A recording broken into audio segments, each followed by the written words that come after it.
நண்பர்கள் அனைவருக்கும் வணக்கம். இன்றைக்கி நம்ம பார்க்க போகிற யோகம் பிருகு மங்கள யோகத்தை பற்றி பார்க்க போகிறோம். அதாவது ஜாதகத்தில் சுக்கிரன் என்பவர் பிருகு, செவ்வாய் என்பது மங்களன்.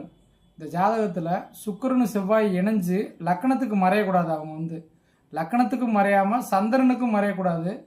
லக்கணத்துக்கு 6, 8, 12 மறையாமல் இவங்க 2 பேரும் மேசம் விருச்சிகம் இல்லை ரிஷபம் துலாம் இந்த 4 இடங்களில் இவங்க 2 பேரும் இணைஞ்சிட்டாங்கன்னா சிறு வயதிலே அவங்களுக்கு வீடு, சொந்த வீடு, அதாவது வீடுனா சும்மா சின்ன வீட்டில் பங்களா கட்டுற யோகம். அதாவது 22 வயசுக்குள்ள அதிகபட்சம் நான் சொல்கிறது, சுய உழைப்பில் ஏதோ ஒரு துறையில் அவங்க சேர்ந்து 22 வயசுக்குள்ள சொந்த பங்களா கட்டிடுவாங்க. சொந்தமாக காரு, சொகுசு வாழ்க்கை வாழ்கிறவங்க யாருன்னு கேட்டிங்கன்னா இவங்க தான். இவங்க கண்ணை பார்த்தீங்கனாலே கவர்ந்து இழுக்கக்கூடிய ஒரு சுண்டி இழுக்கக்கூடிய தன்மையாக இருக்கும்.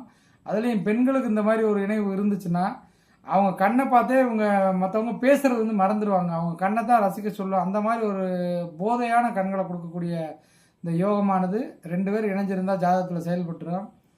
இந்த மாதிரி இடங்களில் உங்கள் ஜாதகத்தில் இருந்து அந்த திசைகள் நடப்புக்கு வரணும். மெயின் அதை நம்ம மறுபடியும் சொல்கிறோம். என் ஜாதகத்தில் இணைவு இருக்குது அப்படின்னு நீங்கள் கேட்பீங்க. உங்கள் ஜாதகத்தில் அந்த செவ்வாய் திசையோ சுக்கிர திசையோ நடப்பு திசையாக வந்துடணும்.